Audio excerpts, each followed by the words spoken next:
This episode is brought to you by Adobe Firefly, the all-in-one creative studio with AI-powered image and video generation. Built for today's creative process, Firefly helps you generate, edit, and experiment fast. Because the asks aren't getting smaller, and the timelines? Woo, yeah, still tight. With all the best creative AI models in one place, Firefly brings your ideas to life. Learn more at adobe.com/firefly. This episode is supported by FX's The Shards, a seductive drama from executive producer Ryan Murphy. Set in 1980s Los Angeles, the series follows a group of glamorous, deeply entangled high school seniors drawn into a life of wealth, beauty, parties, and excess. At its center is Brett, whose reality begins to unravel when the arrival of a new student coincides with a series of mysterious murders. FX's The Shards premieres August 5th on FX and Hulu. Welcome back to Marvelous Disney, the podcast where we talk about the goings-on at one of the more dynamic divisions of the Walt Disney Company, which is, of course, Marvel Entertainment. I am entertainment writer Jim Hill, and I am joined, as always, by my co-host, the dynamic Dan Graney. And, all right, we are recording this on Sunday, August 2nd, 2026. So how did the past 2 weeks or so treat you, Dan? Yeah, I'll say overall pretty well. Working, playing, trying to suggest to the kids the aggressively real fact that school is starting at the end of the month, which that means that we'll be in the eye of the storm actually next week because back to school shopping and tax-free weekend here in Missouri will be converging. Okay. Yeah. So, but other than that, I finally scored the Home Depot R2-D2. That's nigh impossible to find. I don't know if you've ever seen this. Wow. That's sold out around the country. All the time. Yeah. I've never even seen it. I don't even know that it ever made it actually to St. Louis last holiday season. But they had, 315 appeared on Home Depot's website. It was like around 6 a.m. the other day. My brother-in-law called me. I was like, "Oh, what's the emergency? Family emergency!" and jumped on, and they were sold out in 2 hours. Wow! Yeah, how there cool! You go. How cool! Yeah. Yes. Well, I needed something practical for that corner of the room. Well, it's kind of bizarre that you pursued one of these because, our previous host of Marvelous Disney, Aaron Adams, was actually hand building an R2-D2. In fact, I remember visiting him at his apartment, and he was showing off the pieces that the impossibly heavy pieces of R2-D2. So this is not a some assembly required situation. No. Well, there we go. In my head, that is the ideal of what I would like to do. But this is the thing that's actually going to have one appear. Well, there we go. In our house. So, but other than that, we saw a little movie. I don't know, you might have heard of it. Spider-Man Brand New Day or something like that. Oh, okay. Yes. All right. We'll get to that though. We'll get to that. Maybe we'll talk about it. I don't know. Okay. All right. But then also, I guess the real headline that I am willing to address right now is that maybe I owe Marvel Studios an apology, but also I feel like I don't because I think they did something to us on purpose. Okay. Well, here we go then. Okay. So, Jim, the morning after we stopped recording our last episode, just a couple weeks ago, the Doomsday trailer dropped. It did. The actual real trailer. And, we may have mentioned in a few episodes over the past few months about still no trailer, and maybe joking about it, maybe going back to about 12 episodes or so. Yeah, that jibes with my count at this end. Yeah, so I'm just going to say that somewhere, I feel in the Marvel Studios marketing meeting, there is a calendar note that just says, wait until Dan and Jim hit stop, on the recording. So I've decided that maybe this podcast, it's a curse, because the second we stop recording, this massive news just falls out. Well, it is worth noting here, folks, that literally that morning, I want to say within 30 seconds of the trailer dropping, I was DMing Dan to the effect, of course, but so I'd like to think of it more as a scheduling coincidence, but on the other hand, I do respect your theory. Yeah, I need the theory, Jim. This is how I sleep at night. Anyway, that's enough about me. How was your week? My week was good. In fact, while we were away, made a road trip down to Philly to the Franklin Institute to check out the Universal theme park exhibit that's being held there through the first week of September. And by the way, I'm anticipating that you and I will be making a trip to the city of brotherly love next year, because this is where the Lucasfilm traveling exhibit starts out. Okay. So I'll get you the dates on that, but that recently got announced, and also made a side trip to the Netflix house in King of Prussia, which some fascinating things going on there as well.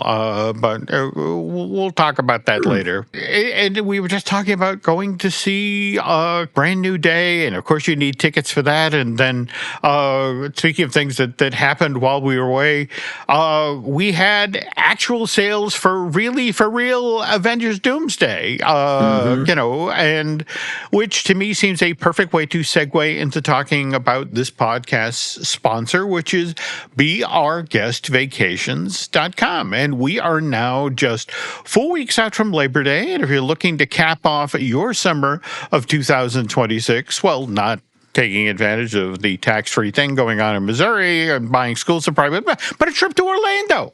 Let the expert at beourguestvacation.com make your stay in Central Florida that much more enjoyable. These experts can help you with everything from booking your hotel room to arranging for your theme park tickets. So please check out beourguestvacation.com if you're considering visiting Universal Orlando or the Disney World Resort. Oh, and let them know that it was Dan and Jim that sent you. So, all right, let's get to it, Dan. Walk me through it. Trailer, poster, tickets, all in the same stretch. Okay, Jim, all of it. It is officially the It's Real Now moment.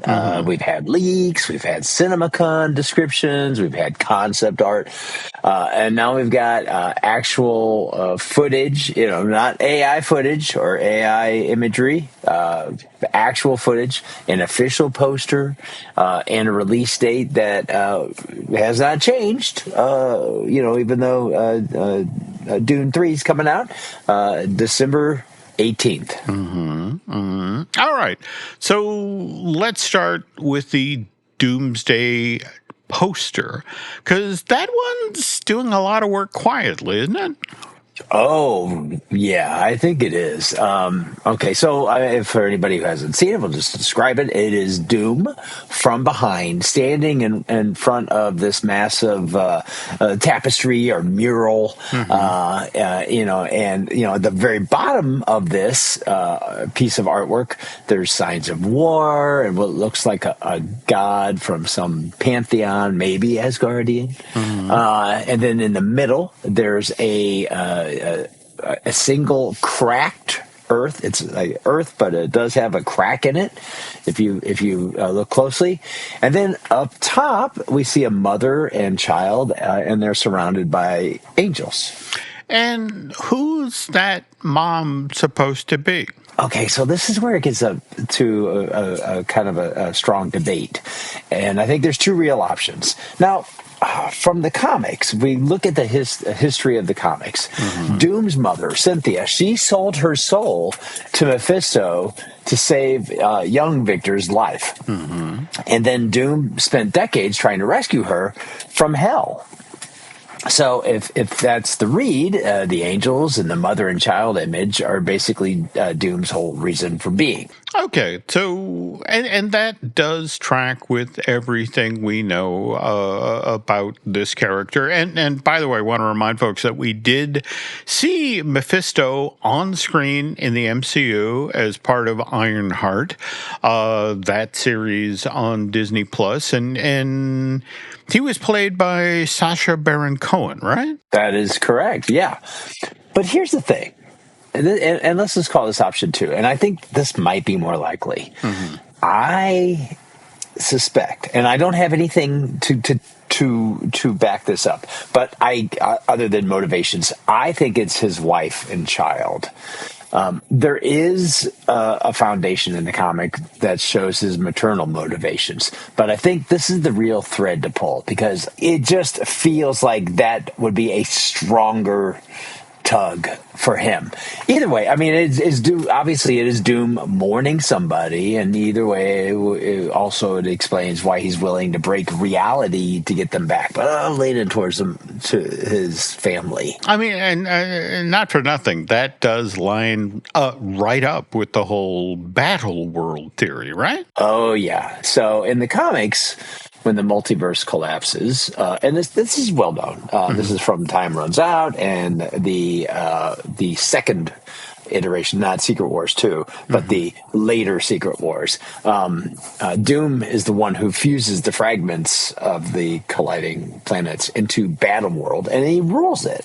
And I mean, the read on this poster is that Doom isn't just trying to survive the collapse, but he's trying to shape what's left and maybe get his family back in the bargain. Okay. Now, let's talk about the actual trailer footage. And let's begin with Steve Rogers, because I know you have thoughts. Yeah, me and a few other vocal people. Yes, there's so many thoughts here because we knew Chris Evans was back. And in this moment, we see him reuniting with Thor. And to prove it's really him, he catches Mjolnir, which, hey, worthiness confirmed. Roll credits, right? Except... Yes. Okay. So, except he's got long hair now, and he's bearded. Now, he had a beard when we saw him in Infinity War. We did. When he was in a not officially named, but Nomad Guys. Although there is a certain amount of evil Spock vibe there. But something about this whole reunion just plays a little too clean for my taste. Okay. Now, the internet landed on these two competing theories. One, that this is Hydra Cap. He's the corrupted version from the comics who was raised inside a rewritten timeline. And yes, in the comics, Hydra Cap can also lift the hammer because, Marvel loves a loophole. Okay, and the other theory? Well, the other theory that was kind of interesting is that it's not Steve at all. It's actually Loki using one of his illusions because, we've seen him impersonate Cap multiple times. We have. Yeah. And everything, after everything Loki's been through in his own show, inspiring Thor with a friendly face isn't, out of character. Now, here's the third option, though. And it actually could just be Steve. That's simple. Okay. But there's a thing that stands out for me, and I don't know if you caught this, but Thor's reaction as the trailer is portraying the moment, it just feels wrong. When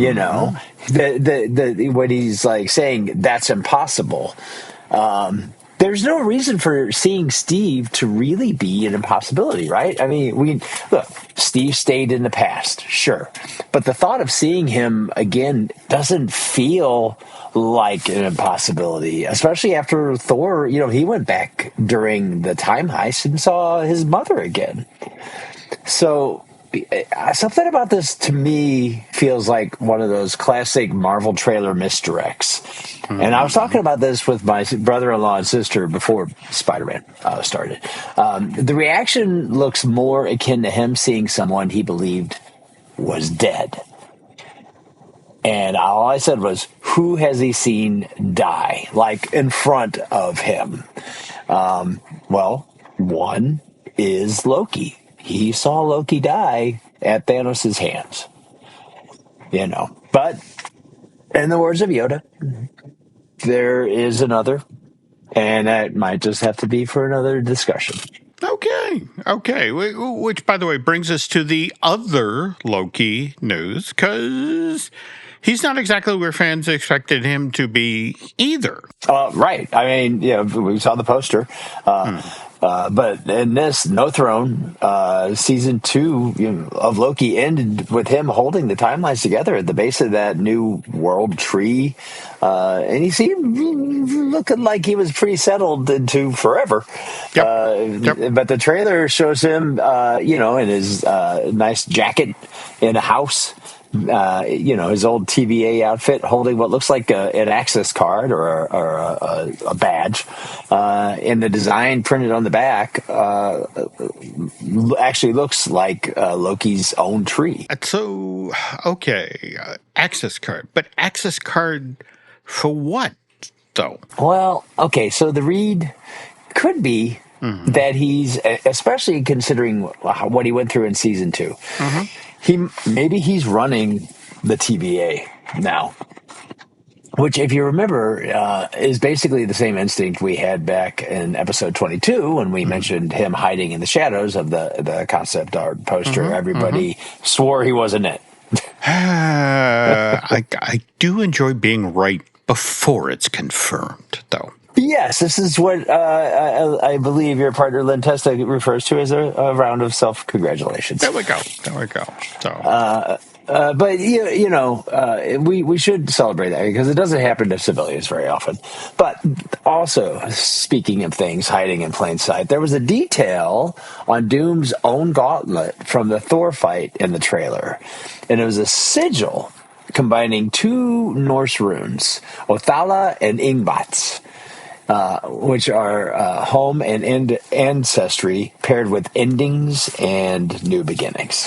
Boy, that is such a specific thing for the Marvel costume department to have buried in the single frame of film. Oh, yeah. And it's very on the nose once you know what you're looking at. And it's not the only rune situation of the week, though, because Robert Downey Jr. wore a jacket to the Comic-Con panel covered in a different set of Latvian runes, and fans have already translated most of it. I saw that. Nerds rule, by the way. But all right, let's talk about what this jacket supposedly specifically said. Okay, well, I mean, bits of it said there is no promise of tomorrow. Elsewhere, justice, revenge, and then I like the play on words here. To the victor go the spoils, which is pretty on theme for a guy who's about to remake reality in his own image. And not to overlook the obvious, but it is Victor Von Doom. I mean, but more to the point, the man loves a message. Absolutely, yeah. Okay, and then 2 quick ones before we move on. First, remember the early teaser where Steve was holding a baby and everybody assumed he and Peggy had a kid together, back in the 40s. Oh, no, absolutely. In fact, that image got one of the biggest reactions out of the whole Endgame ending debate. Yeah. So Haley Atwell got asked point blank whether Steve and Peggy are parents now, and she would not confirm it. Paraphrasing closely, she said she can't tell us if what we saw was a dream, a vision, or a warning, and that their relationship was always built more on longing and mistiming than on actually being together. Which is a very polite way of saying, I know something and I'm not telling you. Yeah, she's good.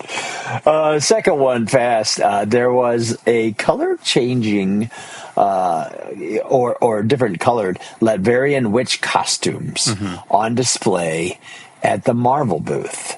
One day it was green. They had purple the next, and sort of a reddish brown the next. Now, fans immediately started thinking that this was an entire coven that would be working for Doom. But we're going to kind of hang on to that one for a little bit later. I don't know. I get that. But on the other hand, I mean, kudos to anybody who's at San Diego Comic-Con and in the giant convention space who, after having made a second trip by the Marvel booth, hey, that costume changed color. I mean, it's just like, I don't have the bandwidth to have made that discovery. So, again, duly noted, and we'll bank that for a future show. Yeah. So, that's Doom's poster, Doom's runes, Doom's secret jacket message, and a coven of witches that nobody can identify yet. There's a lot of discussion about it. The movie hasn't even come out, and it's, already the most annotated thing Marvel seems to have made. Boy, again, all duly noted. But this is just one of the stories we're covering this week. And when we get back from this break, we've got a story that's equal parts good news and a genuine obituary. But before we do that, there's this. Wasn't that delicious? So good. Your bill, ladies? I got it. No, I got it. Seriously, I insist. I insisted first. Oh, don't be silly. You don't be silly. People with the Wells Fargo Active Cash credit card prefer to pay because they earn unlimited 2% cash rewards on purchases. Okay, rock, paper, scissors for it. Rock, paper, scissors, shoot. No! The Wells Fargo Active Cash credit card. Visit wellsfargo.com/activecash. Terms apply. Suffering from dry, tired, irritated eyes? Don't let dry eyes win. Use Systane Pro. It hydrates, restores, and protects dry eyes for up to 12 hours. Systane Pro. Triple action dry eye relief. This episode is supported by FX's The Shards, a seductive drama from executive producer Ryan Murphy. Set in 1980s Los Angeles, the series follows a group of glamorous, deeply entangled high school seniors drawn into a life of wealth, beauty, parties, and excess. At its center is Brett, whose reality begins to unravel when the arrival of a new student coincides with a series of mysterious murders. FX's The Shards premieres August 5th on FX and Hulu. And we're back. And earlier on in today's show, Dan, you promised me whiplash, so I have my neck collar available here. So, Yep, full whiplash, Jim. Okay, well, we'll start with the good news. Ryan Gosling is officially the MCU's Ghost Rider. This was confirmed on the Hall H stage, and Sean Levy is directing. So the same guy who did Deadpool and Wolverine, so he's played in the Marvel sandbox before. And Marvel's already holding 3 release dates for 2028. So there's May 5th, there's June 28th, and there's December 15th. Ghost Rider's in there somewhere. Yeah, and the detail that I love about this story is this wasn't a case of Marvel coming to Gosling. I mean, Kevin Feige flat out said it was Ryan who had the vision. It was Gosling who had the pitch. So, an actor walking in with his own take on this character, and that's actually a lot rarer than people might think. Yeah, and this has been one of those things that almost has a baked-in history in Comic-Con because it's come up at Comic-Con multiple times. And Ryan Gosling saying there's footage of him talking about how he loves Ghost Rider. So I mean, there's a lot of history here. So it is kind of nice to see this come together. But it's also a nice bit of cross pollination too, because obviously Gosling's got another big 2026 project, Star Wars Starfighter. Obviously, also Disney, and Feige actually gushed about it at the panel, having seen it, which I'm like, well, that's impressive.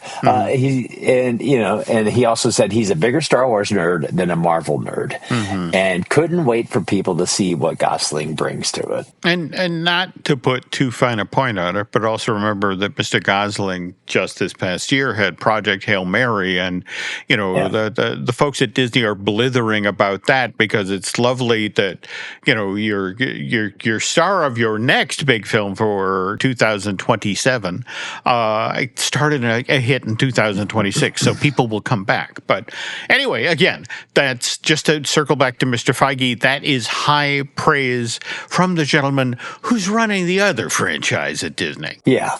So the whiplash part is that, okay, so Ghost Rider gets confirmed. Fun surprise. But then in the same string of days after, Mahershala Ali's Blade is officially, for real, dead. Yeah, and help me out here with the math. How many years ago was this project initially announced? 7? Is that right? Yeah, 7. This was announced back in 2019 at this exact convention. Bassam Tariq was directing. He left in 2022. Jan Damage took over, left in 2024. 3 or 4 different scripts along the way that we know of. One whole period piece era set in the 1930s that got scrapped after Mia Goth had already done a wig fitting for it. And I will say this much. I was honestly kind of impressed by Kevin Feige when talking about what had gone down, about how he felt like, and this is a direct quote, like a gigantic loser and failure over the way that Blade had fallen apart. And that's a remarkably honest thing for the head of a studio to say out loud. Oh, yeah, it is. I don't really know of any time I've ever heard a head of a studio display that amount of candor. And then Ali also gave his own account to GQ, and I want to paraphrase that rather than quote him at length. But the gist was, if Marvel wanted to make it, they had the money and the contract to do it, and they chose not to. So he's moved on, and he's done fielding the what about Blade question. But on this very podcast, we have talked about the costumes that Michael B. Jordan scooped up from that 1930s version, the period piece, Blade, which he then used for Sinners. And again, given that project took home multiple Academy Awards, put to good use, right? Yeah, I mean, the Blade's loss was the audiences and everybody else, everybody but Marvel's win. But there's a little more here, and this is where it gets a little interesting. Fans have already started connecting this dead Blade to a very alive Ghost Rider, and they're wondering if Marvel's quietly building toward a Midnight Suns team-up instead of chasing a Blade solo movie a third time. That would actually make sense strategically. I mean, you don't need Blade to headline if he then shows up as part of an ensemble. Exactly. And hey, we got to admit, and maybe he did this, but the original Blade is still out there. Wesley Snipes, and he popped up for a cameo in Deadpool Wolverine, and kind of owned it. He did. He did. Yeah. Ryan Reynolds has said publicly that he'd love to give Snipes a proper send-off film, something in the Logan mold. And given how this Ali version has fallen apart, that might honestly be a cleaner path forward.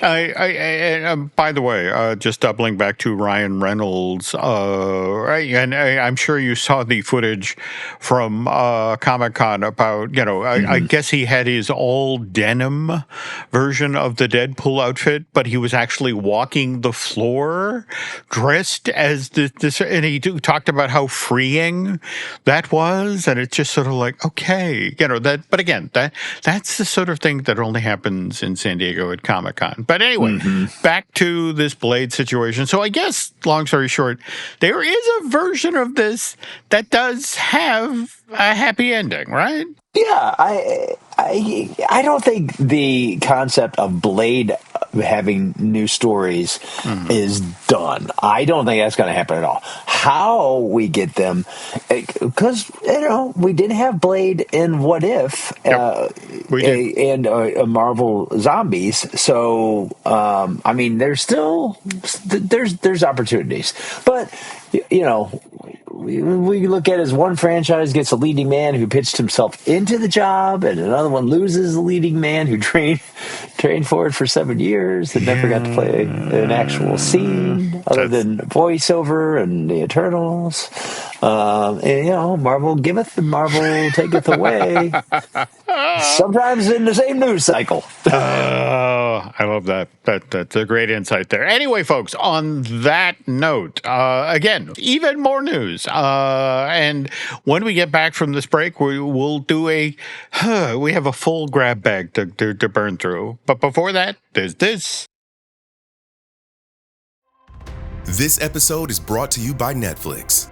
The MLB at Field of Dreams returns. Bryce Harper and the Philadelphia Phillies face Byron Buxton and the Minnesota Twins at the iconic Field of Dreams ballpark. The field is calling. Watch the MLB at Field of Dreams game live on Netflix Thursday, August 13th at 7:30 p.m. Eastern, 4:30 p.m. Pacific. By the time I hit my 50s, I'd learned a few things, like how family is precious. Work can always wait. And 99% of people over 50 already have the virus that causes shingles. Not everyone at risk will develop it, but I did. The painful, blistering rash disrupted my life for weeks. Don't learn about your shingles risk the hard way. Talk to your doctor or pharmacist today. Sponsored by GSK. And we're back. Okay, Dan, this is... there's so much to cover, so this has got to be rapid fire. And just want to caution folks, some of this comes straight out of Hall H. Some of this trickled in the days since. So we're just going to call this the full San Diego Comic-Con aftermath. Yeah. Okay, let's go. So we'll start with the actual Hall H reveal. The other big one, Black Panther 3 is officially happening. Yeah. David Johnson from The Long Walk is the new T'Challa, playing Toussaint, who we saw as T'Challa's son from Wakanda Forever. Obviously thrilled that Ryan Coogler is still holding the reins. He's back directing. Denzel Washington, who kind of spilled the beans on this a little while ago. He's on board too. And it hits theaters December 15, 2028. It's obviously same year as Ghost Rider. So right now, those are the only two movies on Marvel's 2028 calendar. Yeah, but what two movies? Holy cow. Yeah. All right. Yeah. Next in our aftermath list. Okay. So this didn't come off the Hall H stage. Actually, this just broke like a couple days ago. But the X-Men reboot we've got some official casting here. Emma Frost is going to be played by Samara Weaving. Now, if you don't know her, she's from the movie Ready or Not, fantastic movie. I have not seen the sequel, and she gets confused with Margot Robbie all the time. But she's going to be stepping into that diamond skin but no word if she is going to be a hero or villain. And, face it, that's Emma Frost to a T. In fact, I enjoyed the iteration of that character in season 2 of X-Men 97 over on Disney Plus. All right, so what else do we have before we get to the big story of the week? Okay, well, the rest of the grab bag here. So, to your point, yes, Ryan Reynolds was there. He did confirm that there is a fourth Deadpool actually at Fanatics Fest, but with no writers or director attached yet. And insiders are pointing toward another team up rather than a solo, though. 2027 is going to be a Marvel movie desert, really, though. We do know that. Secret Wars is the only theatrical release on the calendar for that whole year. Okay. Yeah. Vision Quest finally has a date. That's going to be October 14th on Disney Plus. And Feige called it the third chapter of what he's now branding the WandaVision trilogy, which comes after Agatha All Along as our chapter 2. And then there's this one. And this just happened, and kind of this is the whiplash I think everybody's feeling, especially the cast and crew. Wonder Man is not getting a second season, despite them announcing that renewal back in March. And the writers' room were just about to gather. Yeah, and me personally, this means Josh Gad never comes back from the ether. That's kind of a shame in and of itself. But more to the point, Wonder Man got some acclaim, and it was actually kind of thrilling when it did get that renewal. Yeah, I mean, I think it was a surprise when we talked about the renewal. I was like, wow, what a pleasant surprise. Yeah. And especially understanding, with the role of the damage control had in that. So I was like, and that he's a mutant, and, so for this to suddenly change, other than, and really all that they've said is that it doesn't make sense for their plans. No, that doesn't mean we don't. I don't think that Wonder Man is done as a character, but we don't know what they're doing other than it was good to go and now canceled. Okay. So, all right. So just to recap, where we are on our aftermath list. Okay. New Black Panther, new Emma Frost, fourth Deadpool, one canceled Wonder Man. It all just kind of whizzed by this week. But that's like just a Tuesday for this studio at this point. And I want to remind folks, what is it? With Tuesday you get egg roll, or am I getting that name? Anyway, bad film title from the 60s. All right.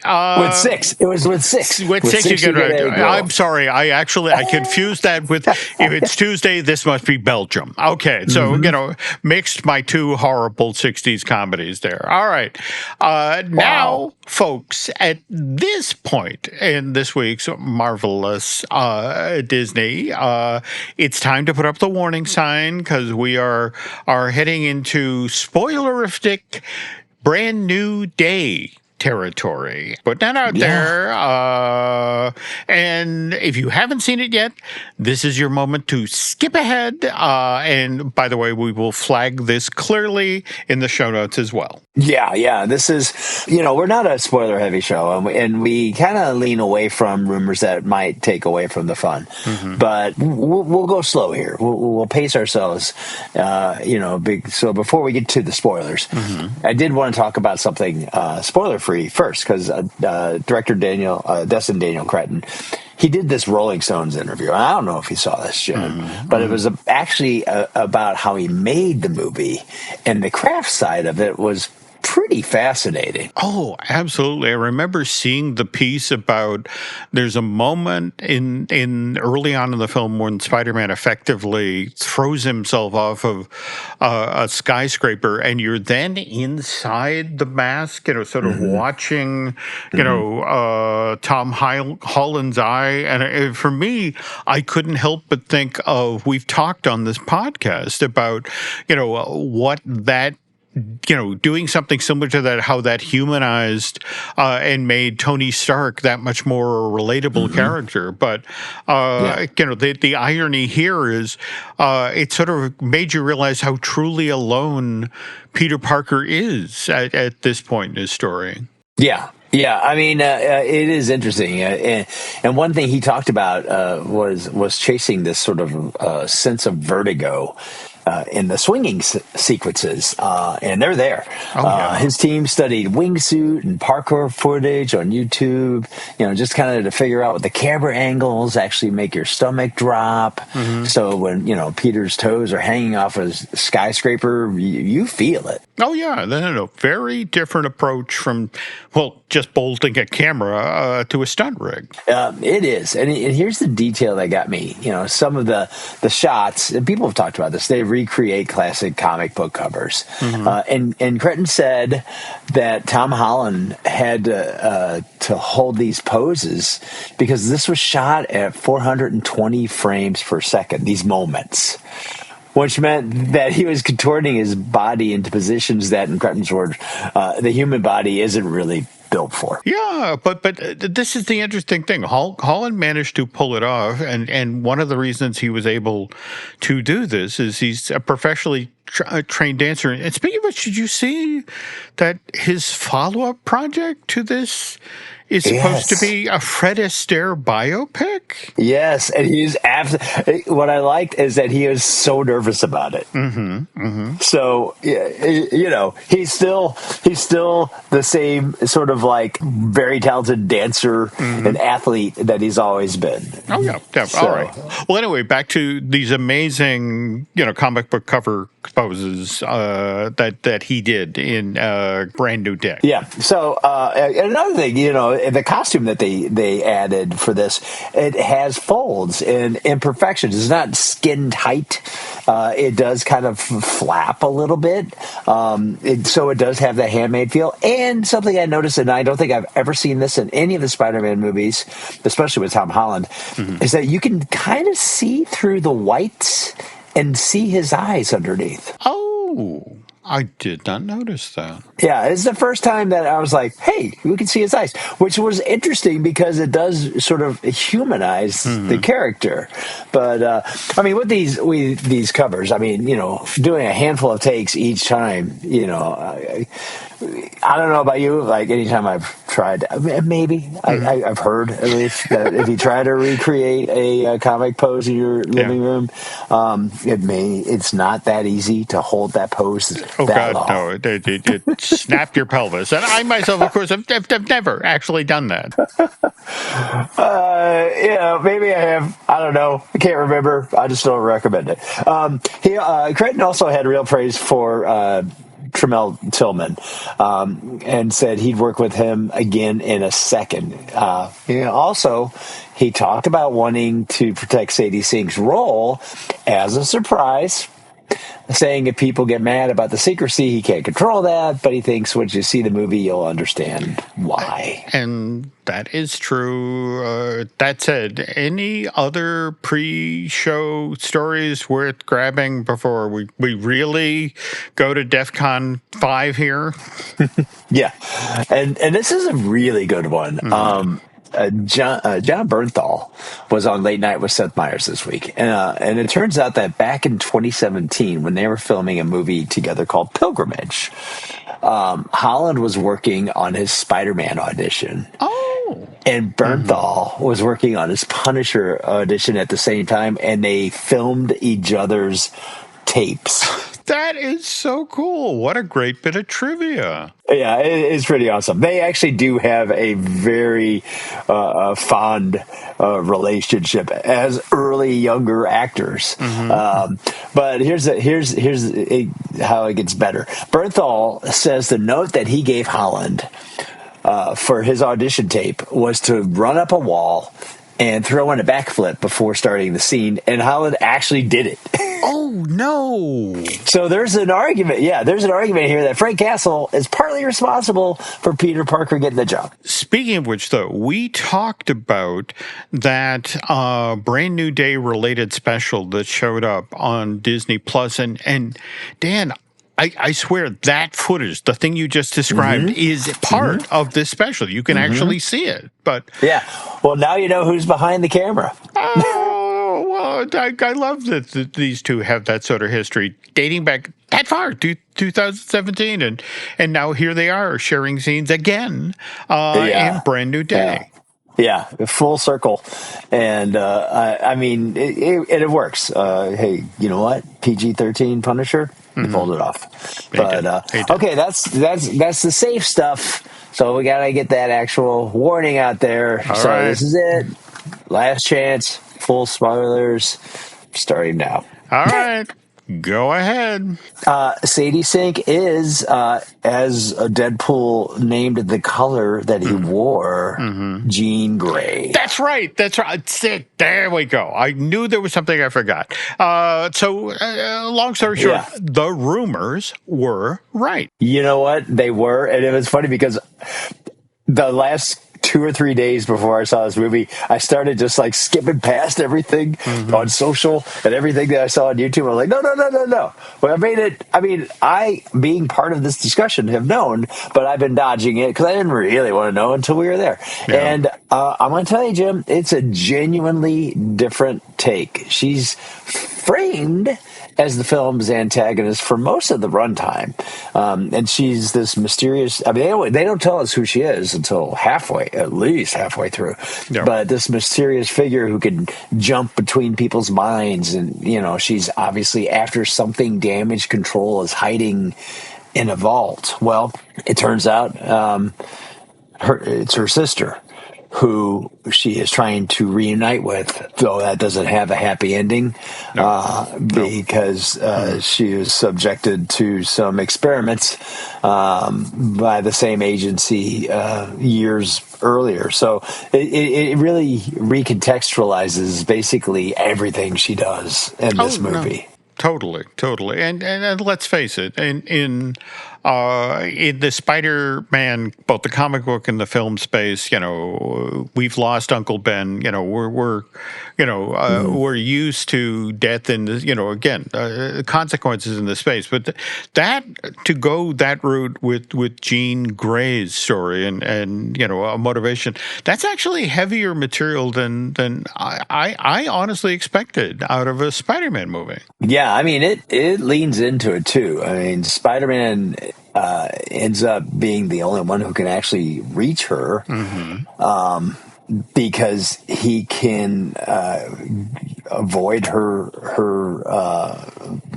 powers. And there's an emotional peak when she's actually inside his head because she gets to experience a memory with Aunt May.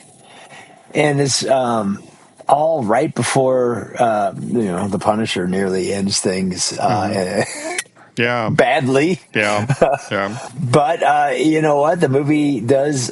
We do have Jean riding a bus out of the city, and the fall foliage outside the window sure looks like it's headed towards Westchester. That it does. And I was like, this movie is less about Doomsday. I think a lot of people were thinking this movie is like, it's going to set up Doomsday and Secret Wars. And honestly, this movie is like the beginning of X-Men. And what's fascinating about that is they do it without once saying the word mutant. And for me, that's interesting to see how 3 separate film studios, Sony, Marvel, and Fox, have merged together in this one moment and creating something that just could not have happened back in the 90s. Oh, no.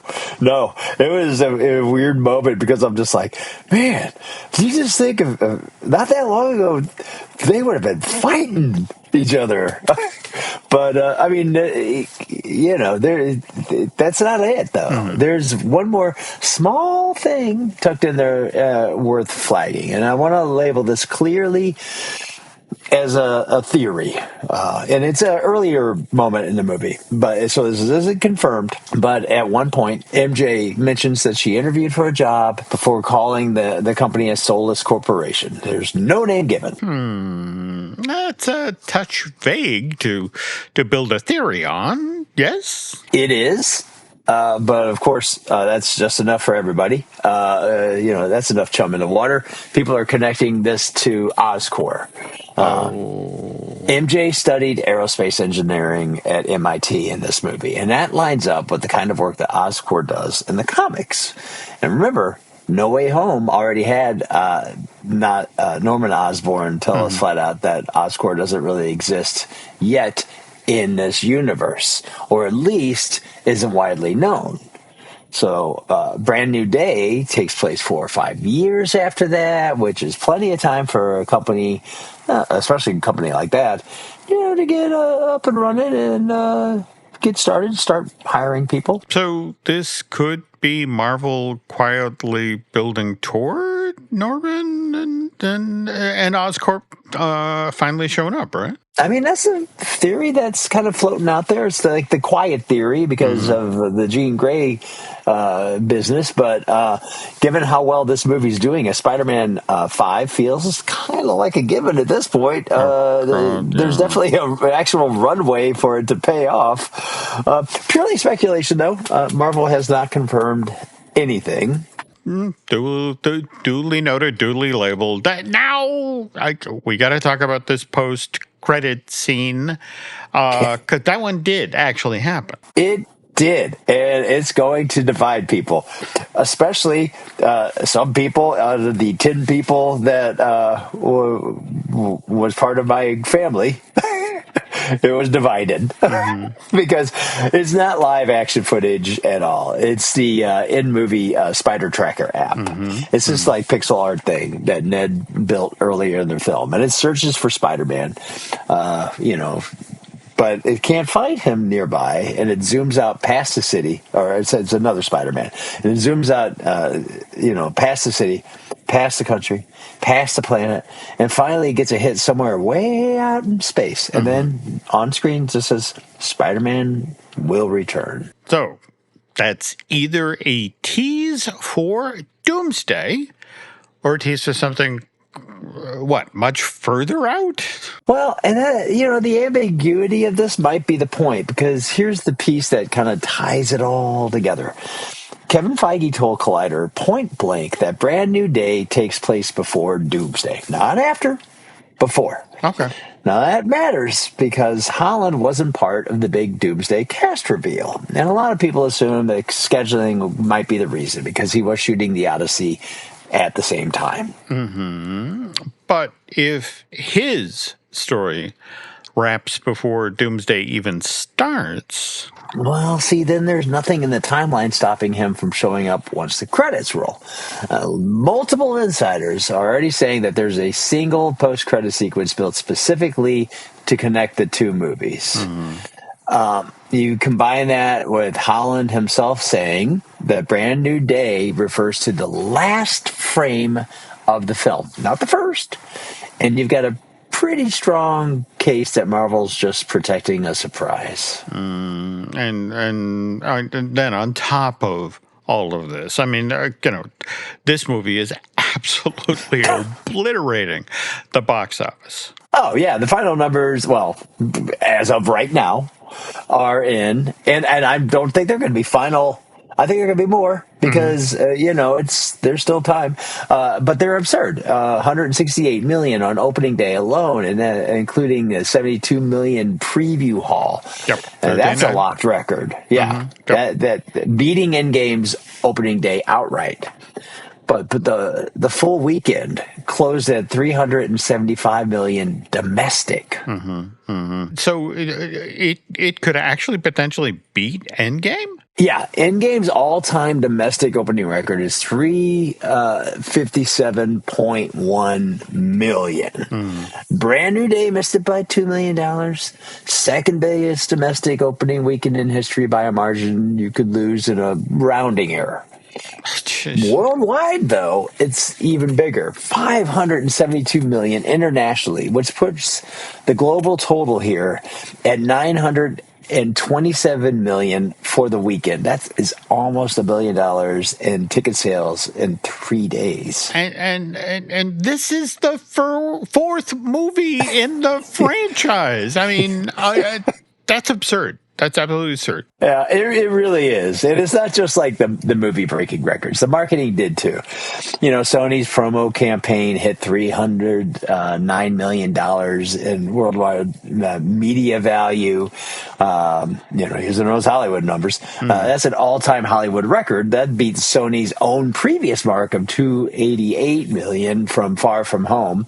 165 brands total in this movie. 4 of them actually got product placement in the film itself, which would be, Little Caesars, Samsung, Asus, BMW. Oh, and then there's also Liquid IV. There we go. Yeah. But here's the wrinkle, folks. None of that promo money touches merchandise. I mean, Disney owns those rights outright, right? Yes. So this ties into something bigger. That Disney Junior show, Spidey and His Amazing Friends. That pulled in something like 1.25 billion hours of viewing since 2021, which is nuts. It's basically a 15-year funnel. Kids, they start in the preschool show, they graduate to the grade school cartoon, and age into buying tickets for exactly this movie. Disney's already cloning the model, too. You've got Iron Man and his awesome friends getting rebranded to Avengers Mightiest Friends next year. Which, by the way, traces back further than people might think. I mean, Sony actually sold the Spider-Man merchandising rights back to Marvel in 2011. When Sony's electronics business was bleeding money, and to be honest, they needed the cash. And, Sony kept the expensive part, the making the movies thing, whereas Disney, it came after the merchandising rights, and it kept the part that compounds for free. Yeah, it's genuinely one of the most lopsided trades in Hollywood, and it's still paying off for Disney 15 years later. And speaking of the long game, interesting bend on the story. Tom Holland has been talking about his own exit plan when it comes to the Spider-Man film franchise early this week, right? He told the Happy, Sad, Confused podcast there's a whole succession plan that's been in the works since No Way Home wrapped, laid out but still evolving. He specifically mentioned wanting to help set up whoever comes next, whether that's a Miles Morales or a Spider-Gwen or a Spider-Woman, basically modeling it on how Robert Downey Jr. vouched for him back in the day. Yeah, and Kevin Feige has confirmed the same idea from the studio side, that, for example, there's a live-action Miles Morales movie that's being planned for after the third film in the Into the Spider-Verse, Beyond the Spider-Verse, when that wraps that film trilogy in 2027. Though there's a wrinkle at a press roundtable. Feige has also said that Sony told Marvel to stay away from live-action Miles until then, right? Yeah, it is still weird with Sony when it comes to Spider-Man, and Marvel. And it's been weird the whole time, and every now and then, Sony's like, they decide, we're going to do this thing. We got this, and, we got the non-Spider-Man Spider-Man movies, and those did great. They did so good. But no, they did not. And nobody wants to talk about them. But we know that there's a plan that exists, and everybody just kind of has to wait for now for Sony's own animated trilogy to finish first. Yeah. So, long story short, folks, this franchise is nowhere near done. So, again, please recap as we come out of our spoilerific portion of today's show. Okay. Well, Jean Grey is officially in the MCU. Mm-hmm. Doom's got a jacket full of threats.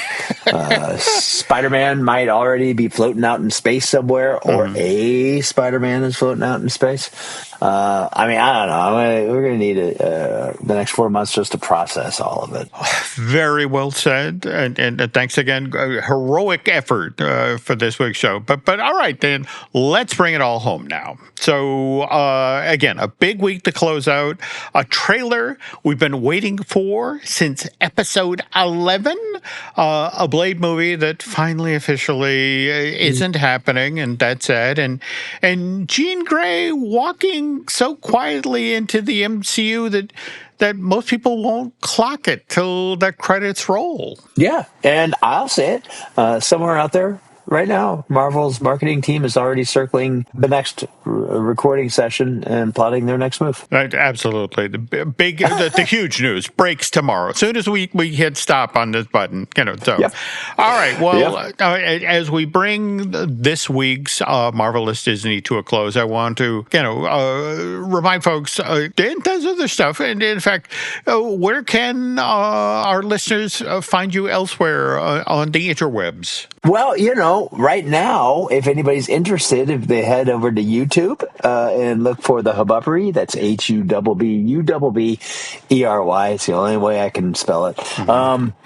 You will find a new episode where we break down not one, not two, but 3 70s-based Spider-Man portrayals that many people... they may know 1, they might know 2, but there were 3 in the 70s that people have kind of forgotten about. Wow. So I would say you might want to check that out. It was kind of fun. And here's my hint. One of them involves Morgan Freeman. Oh, yes. Okay. That's right. That's right. Okay. Not to give that away. Okay. So again, check out the Hububbery. Oh, Dan and Hunter always do a great job. By the way, we have some shows here at Jim Hill Media we'd like you to check out as well. These include The Disney Dish with Len Testa, though this week just did an episode with Drew Taylor while Len was out doing, I want to say, a Smallville cruise. And again, I want to remind folks that Drew, when he's not filling in for Len, is also doing our animation news podcast, Fine Tuning. There is also the Epic Universal podcast I do with Eric Hersey, who handles the production side of a lot of stuff we do here at Jim Hill Media. And then, of course, this is lovely bride Lauren. We do the Disney merch I Want That Too podcast. And by the way, as part of that trip out to Philly, we traveled all the way out to Lancaster, Pennsylvania, to Pennsylvania Dutch Country, to one of the only surviving Disney store outlets, and lots of Marvel stuff on sale there. And then, of course, want to remind you about The Case 4 with Chris Cox. That's the brand new podcast that Len and I have been doing together. And let's see. Again, want to thank Eric Hersey and David Gray for the amazing job they do when it comes to, production as well as the editing of this podcast. And if you have been enjoying Marvelous Disney, if you could do Dan and I a favor and head on over to Apple Podcast and leave us a rating review, that would help. And let's see. So again, we mentioned that the nice folks can find you at the Hububbery. Anywhere else? You can find us on Twitter and Facebook. Those are the main places, but YouTube, that's pretty much, where the meat and potatoes. That's the main course. Yeah, then that's good stuff. Same thing. You can find me over at X, Twitter, whatever. Likewise, Instagram is Jim Hill Media, and over on Facebook is Jim Hill Media News. Yeah, well, so there you go, Jim. Mm-hmm. And everybody out there, just want to say thanks for listening. Especially you, Marvel. See you next time. Yeah. Try not to break any more news the second we hit stop, okay? Yeah, right. No promises.